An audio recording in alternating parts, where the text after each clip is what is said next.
హారి కలిదోషహారియై సర్వభూపాలురకు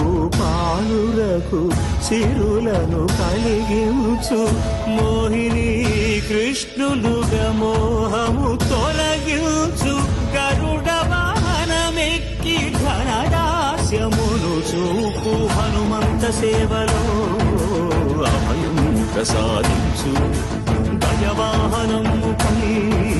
భ్రాంతిని తొలగించు సూర్యప్రభను నిలిచి అక్షీణతను పెంచు శ్రీవత్సవక్షుడై ఆ చంద్రప్రభను విహరించు రథమెక్కి మనోరథమెక్కి మరిన వాంఛలను త్రుంచగా రయమెక్కి హరిహయమెక్కి కరుణ